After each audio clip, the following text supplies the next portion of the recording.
Hi friends, welcome back to my channel.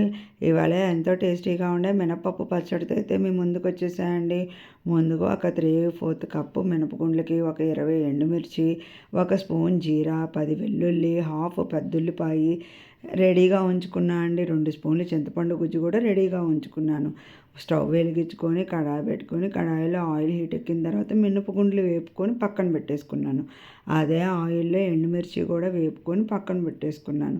ఇవి చల్లారిన తర్వాత మీకు చూపించిన మాదిరి అయితే 1 బై 1 మిక్సీ చేసుకొని పక్కన పెట్టేసుకున్నాను. తిరగ తాలింపు కోసం అదే కడాయిలో అదే ఆయిల్లో చిన్నులపాయలు, ఎండుమిర్చి, తాలింపు గింజలు, కొంచెం ఇంగువ, కాస్త కరివేపాకు వేసుకొని ముందుగా రెడీ చేసుకున్న మిక్సీ జార్లో పచ్చడి కూడా అందులో వేసుకొని బాగా తిరిగి 3 నిమిషాల పాటు మగ్గబెట్టుకోవాలండి. అలా తోటకూర పప్పు, వడియాలు, మినపప్పు పచ్చడితో అయితే నా లంచ్ ప్రిపేర్ చేసుకున్నానండి. Please subscribe.